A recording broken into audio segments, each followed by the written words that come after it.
और कंस ने बहुत बड़े बड़े योद्धा राक्षस भेजे कृष्ण को मारने के लिए, उस बालक को मारने के लिए, परंतु वो सबके सब ध्वस्त हो गए। कोई भी भगवान कन्हैया का कुछ नहीं बिगाड़ सका। दुष्ट व्यक्ति दुष्टता नहीं छोड़ता। वो ये नहीं सोच रहा है कि जिसको बड़े बड़े राक्षस नहीं मार पा रहे, पता नहीं वो कौन है। तो कंस ने अपनी बहन पूतना को बुलाया। पूतना किसे कहते? पू माने पवित्र नहीं, तना माने तन। जिसका तन पवित्र नहीं है वही पूतना है। आजकल भी बहुत सारी पूतनाएं हैं, परंतु दिखाई नहीं देती, समझ नहीं पाते लोग। इस कलयुग में बहुत सारे लोग तन से बड़े अपवित्र रहते हैं। तो पूतना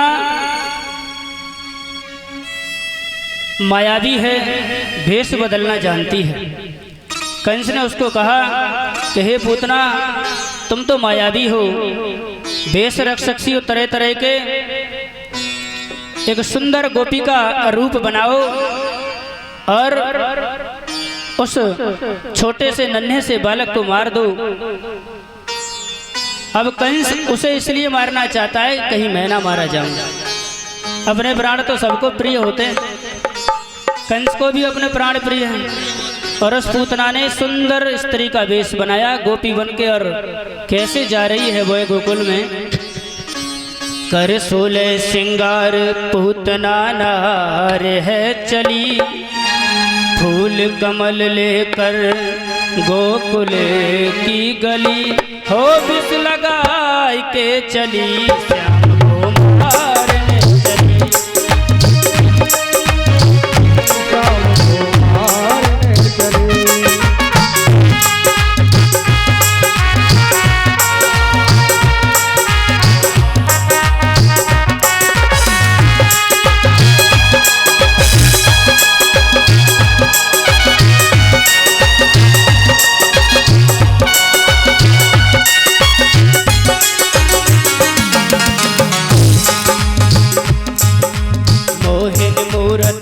के सूरत छल करने को आई, राधे की सखियन के संग में पकड़ने लगी कलाई।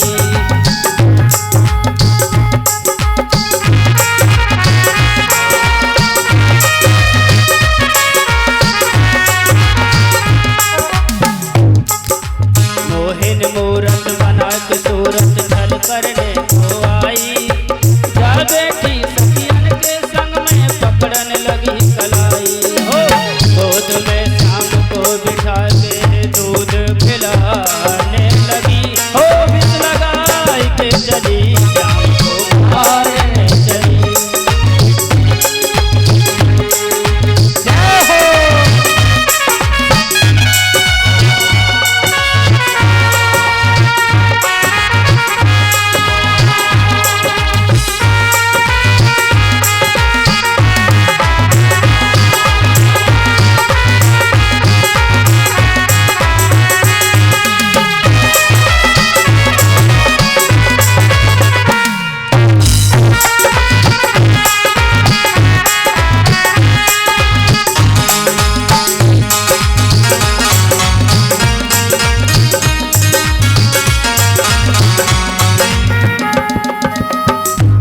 और क्या हुआ? ज्यों ही शाम दूध को पियो कस के पकड़ी छाती, के सोला में सोदा तेरो हाय हाय चिल्लाती।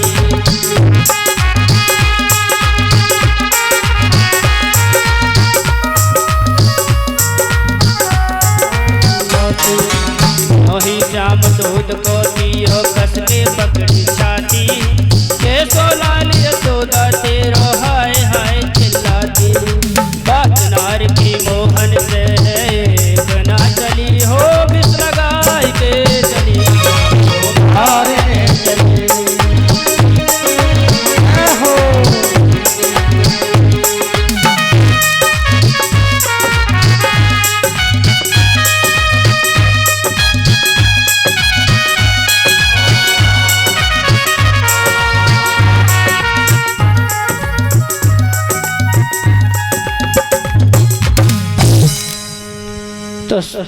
पूतना लक्ष्य बनाकर जा रही है कन्हैया को मारने के लिए, और वह नंद बाबा के घर पहुंची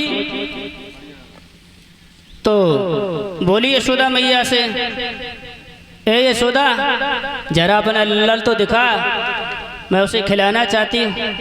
यशोदा मैया बोली, अरे तू पहली बार आई, मैं तो पहली बार तुझे देख रही, मैं अपना लाला नहीं दूंगी। और तब तक यशोदा मैया को कुछ काम था, वो अपने काम में लग गई। इधर मौका लगा तो पूतना ने कन्हैया को उठाया अपनी गोदी में और दूध पिलाने लगी। भगवान कन्हैया दूध पीने लगे, और दूध क्या विष था, और विष तो पिया, उसके बाद वो उसके प्राण पीने लगे। भगवान कन्हैया ने उसको ऐसे पकड़ा, वो चिल्लाने लगी, परंतु भगवान तो भगवान है, जिसको पकड़ लेता है उसे छोड़ता नहीं है। क्योंकि पूतना भगवान को मारने गई, भगवान ने पूतना का दुग्ध पान किया तो प्रभु ने उसे अपनी माँ समझा और उसका उद्धार कर दिया। पूतना के प्राण खिंचने लगे तो भयंकर भेष में आ गई और जमीन पर गिर पड़ी धड़ाम से, और उसके प्राण पखेरु उड़ गए। कन्हैया उसके ऊपर खेलते, विशाल थी पूतना। तब तक नंद बाबा, यशोदा और सभी दौड़ते दौड़ते आए तो देखा बहुत बड़ी राक्षसी विशाल रूप में पड़ी हुई है, उसके ऊपर कन्हैया। तो कन्हैया को सुरक्षित देखकर सभी आश्चर्यचकित रह गए और सीढ़ी रखकर चढ़े, उसको कन्हैया को गोद में लिया। फिर गोकुल वासियों ने पूतना के तन को, शरीर को काटा, क्योंकि वो बहुत विशाल शरीर था उसका, तो उसके शरीर से खुशबू आने लगी। क्योंकि भगवान कन्हैया जिसको पकड़ लेते हैं, इतना प्रेम करते हैं कान्हा, फिर उसे कभी नहीं छोड़ते। उसका शरीर पवित्र हो गया। पूतना माने अपवित्र, परंतु कन्हैया ने उसे पवित्र बना दिया। उसके तन से खुशबू आ रही थी, और सभी गोकुलवासियों ने कन्हैया के द्वारा जो पूतना मारी गई उसका अंतिम संस्कार कर दिया। बोलिए गोविंद भगवान की। इस प्रकार पूतना का उद्धार हो गया। तो भगवान की शरण में यदि राक्षस भी जाते हैं, बेशक भगवान को मारने जाते हों, भगवान का बुरा चाहने जाते हों, परंतु भगवान सबका पिता है, वह सब पर दया करता है, दुष्टों का भी कल्याण कर देता है, उसे कहते हैं भगवान। इस प्रकार कंस के गुप्तचर आते हैं और कंस को सूचना देते हैं कि राजन, पूतना का भी काम तमाम हो गया। कंस बौखलाने लगा, परंतु उसे चैन कहाँ। उसने सक्टासुर बुलाया। उसके बाद सक्टासुर गया, जिसका शरीर अदृश्य था, दिखाई नहीं देता था, और वह कृष्ण को मारने के चक्कर में गया। पूर्व जन्म में हिरणाक्ष का पुत्र था उत्कच। लोमस ऋषि के श्राप से ये योनि उसे प्राप्त हुई थी, और उसे बाद में ऋषि ने क्षमा याचने का यह भी बता दिया था कि कन्हैया के पैरों से तुम्हारा उद्धार होगा। और भगवान कन्हैया ने उसे पैर का स्पर्श किया और उसका भी गोविंदाय नमो नमः हो गया। इसके बाद तृण व्रत आया, बवंडर।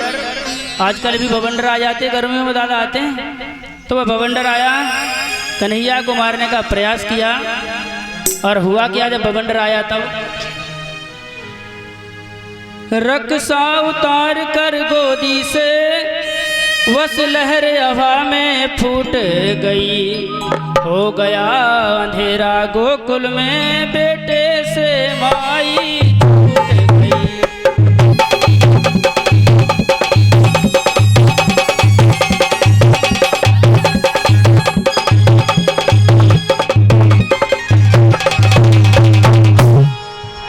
इस प्रकार इतना भयंकर बवंडर आया कि यशोदा मैया के हाथों से उनका लल्ला छूट गया और उसको वो आकाश में उड़ा ले गया।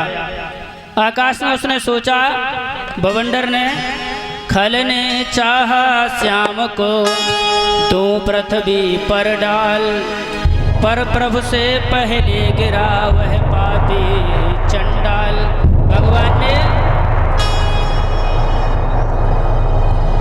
भगवान ने उस तृणव्रत बवंडर का भी काम तमाम कर दिया। वो भी गोविंदाय नमो नमः वह भी चला गया। इधर भोले बाबा व्यास भगवान कहते हैं कि राजन परीक्षित, सुखदेव जी कहते हैं कि हे राजन परीक्षित, भोले बाबा कैलाश पर बैठे, गौरी और भोले दोनों बात ही कर रहे हैं। भोले बाबा ने कहा कि हे गौरा, अब मैं दर्शन करने जा रहा हूँ एक बालक के। बोले भगवान आप दर्शन करने जा रहे बालक के, आप तो बहुत बड़े हैं, आपसे ऐसा कौन सा बालक है? तो भोले बाबा कहने लगे है एक बालक, मैं उसके दर्शन करने गोकुल जा रहा हूँ। तो पार्वती मैया ने कहा तैयार तो हो जाओ, सज धज लो, तब जाओ। ऐसे भयंकर वेश में जाओगे तो बालक देख के डर जाएगा। भोले बाबा ने कहा सही कहती हो, आज सज धज लेते। परंतु भोले बाबा के गले में एक नाग पड़ा था। बोला प्रभु भगवान से मिलने जा रहे हो तो जैसे हो वैसे जाओ, आडंबर मत करो, हो कुछ अच्छे बन के जा रहे हो। तो भगवान कहेंगे ये तो हमारा भक्त कपटी है। अब नाग इस चक्कर में कह रहा है कि मैं भी दर्शन कर लूंगा। भोले बाबा ने कहा बात तो ठीक कहते हो, भगवान के दरबार में जैसे हैं वैसे ही जाना चाहिए, बनावटी नहीं जाना चाहिए। अब आजकल बनावटी लोग ज्यादा हैं, होते कुछ हैं, और वास्तव में सबसे बड़ा जो पाप है इस दुनिया में वह दंभ दोष है। दंभ मीन्स होता है दिखना कुछ और होना कुछ। ये संसार का सबसे बड़ा पाप है। यदि मैं चोरी करता हूँ और हमें लोग जानते हैं कि चोर है, ठीक है, अब हमें लोग अच्छा समझ रहे हैं, कह रहे ये बढ़िया आदमी। किसी ने कहा ये पंडित जी बड़े बुद्धिजीवी और अच्छे आदमी। अब हैं बदतमीज। व्यक्ति के अंदर दो गुण होते हैं, अच्छे गुण अच्छों के सामने पेश करता है और बुरे गुण बुरों के सामने पेश करता है। परंतु दोषी वह है कि जो अच्छा बनकर बुरे कार्य करता है। इस व्यासपीठ पर बैठकर जो रोज घंटों कथा सुनाता है और खुद का चरित्र गंदा है, ऐसे व्यासों पर धिक्कार है। खुद का आचरण गंदा रखते हुए एक व्यक्ति को यदि ये नहीं मालूम कि चोरी करना पाप है तब चोरी करता है। इसीलिए कोई बालक होता है छोटा, घर में कुछ चुरा के खा लेता है तो उसे पाप नहीं लगता, क्योंकि उसे पता अबोध है वो। और इतने बड़े शास्त्रों की ज्ञाता, उनको सब पता है। जब राम और रावण का युद्ध हुआ तो रावण ने, राम के सामने जब रावण आया तो राम ने रावण से कहा कि हे रावण, ज्ञानी दुष्ट और नीच हो सकता है परंतु भक्त बहुत सरल होता है। तू ज्ञानी अवश्य है परंतु तू दुष्ट है, तेरा चरित्र गिरा हुआ है। ऐसे ही हम दूसरों को बता रहे हैं कि भगवान की पूजा करो और खुद ये कह रहे हैं भगवान कुछ नहीं होते, लोगों को उल्लू बनाओ। ऐसे लोग इस कलयुग में ज्यादा हैं। लोग मूर्ख बनाते हैं दूसरों को। ऐसे लोगों पर धिक्कार है। कभी भी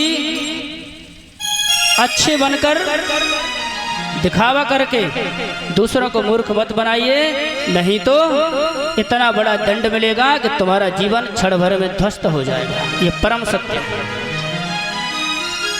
तो भोले बाबा दर्शन करने के लिए जा रहे तो नाग देवता ने सलाह दी कि प्रभु ऐसे ही चलिए। अब नाग देवता ने इस चक्कर में सलाह दी कि हम भी दर्शन कर लेंगे। भोले बाबा ठीक है, और चल दिए भोले बाबा।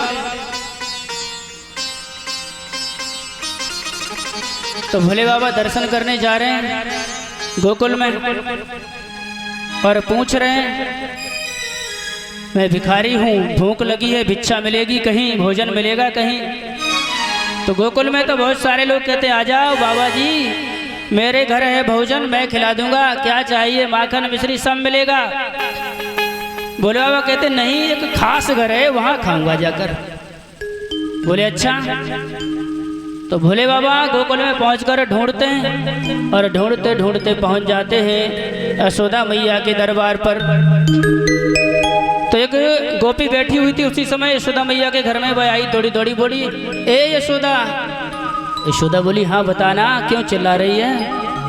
तो वो गोपी कहती है, देख तो दरवाजे पर एक बाबा आया है,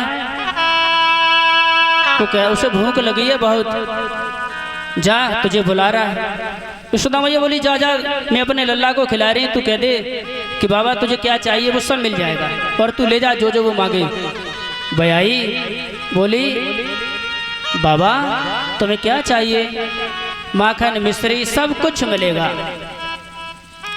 भोले बाबा बोले, अब मुझे माखन मिश्री नहीं चाहिए, इस घर में एक लाला है, मैं उसे देखना चाहता।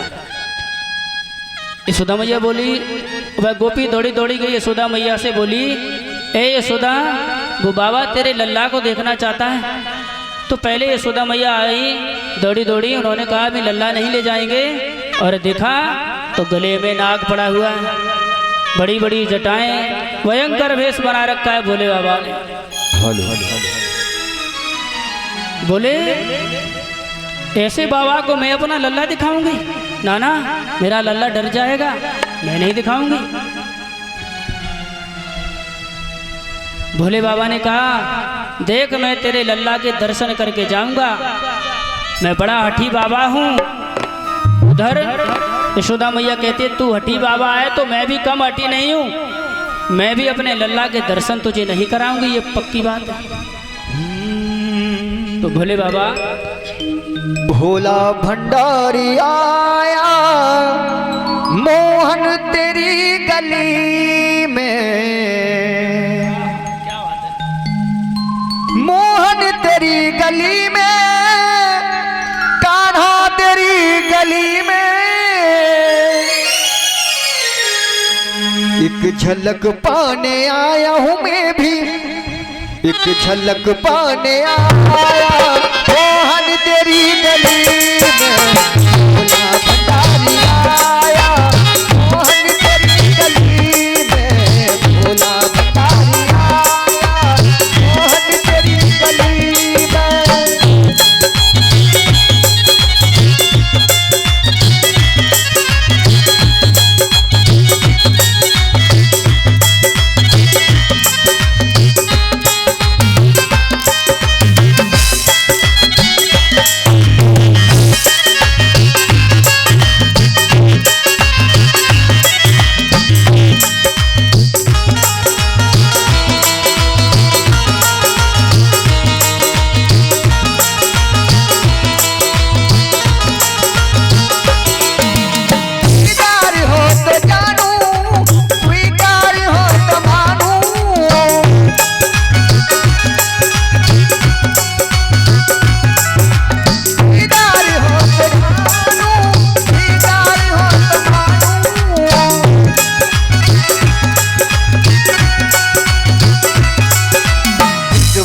मुझको लाया मेरे मोहन, सुबास मुझको लाया मोहन तेरी गली में।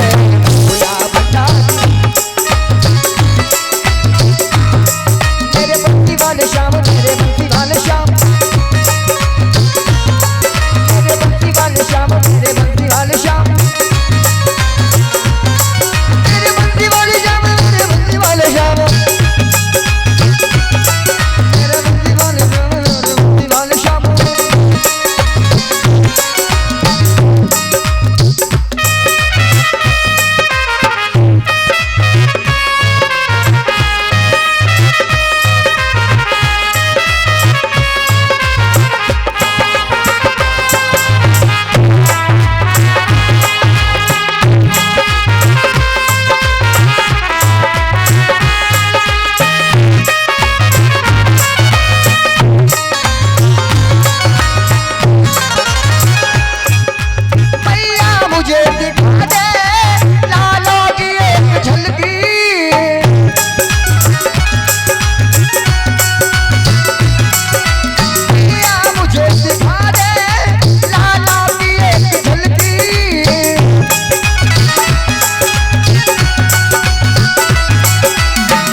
जाऊं मेरी मैया चंड कली के जाओ भोला तेरी गली में भोला भंडारी आया मोहन तेरी गली में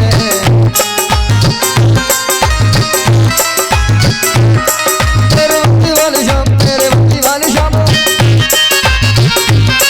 तेरे भक्ति वाले श्याम तेरे भक्ति वाले श्याम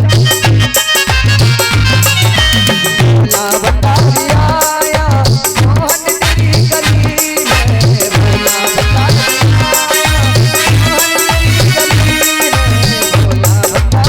आया मोहन तेरी गली में भोला भंडारी आया मोहन तेरी गली में बोलिए गोविंद भगवान की। इस प्रकार यशोदा मैया कहती हैं कि बाबा मैं बहुत हठी हूँ, तुझे दर्शन नहीं कराऊंगी। और भोले बाबा कहते हैं मैं भी हठी कम नहीं हूँ, दर्शन करके जाऊंगा। तो भगवान ने भगवान से मन से बात की। भगवान भोले बाबा बोले कन्हैया से कि कन्हैया कुछ ऐसा उपाय कर, मैं दर्शन तो करके जाऊंगा। कन्हैया बोले मैं तो छोटा हूँ, बेबस हूँ, क्या करूँ। तो भगवान कन्हैया ने कुछ योजना निकाली दर्शन करने की। कन्हैया जोर जोर से रोने लगे तो यशोदा छुपाने लगी, परंतु वो नहीं छुपे। तो गोपी ने कहा ए यशोदा, लगता है तेरे लाला पे कोई जादू टोना कर दिया किसी ने, ये तो रो रहा है। और भोले बाबा थोड़ा सा आगे जाकर रुक गए एक जगह। बोले जादू टोना कौन जानता है। तो गोपी दौड़ी दौड़ी आई, बोली बाबा जी आप जादू टोना उतार लेते। हाँ बोले बाबा मैं तो बिल्कुल सही कर देता हूँ, तो चलो। भोले बाबा को जैसे ही देखा यशोदा ने बोली ये तो वही वाला बाबा है, ना ना मैं ऐसे अपना लल्ला नहीं दूंगी। बोले बाबा ठीक है नहीं दे रहे। कन्हैया और तेज रोने लगे, बहुत तेज रोने लगे। तो यशोदा मैया बेबस हो गई। माँ तो माँ होती है, माँ ने बहुत रो रहा है। तो यशोदा मैया अपने लल्ला को लेकर आई और भोले बाबा को जैसे ही दिया कन्हैया चुप हो गए। तो भोले बाबा ने कहा मन से बात की, बाहरे प्रभु तुम्हारी लीला बड़ी न्यारी है। इस प्रकार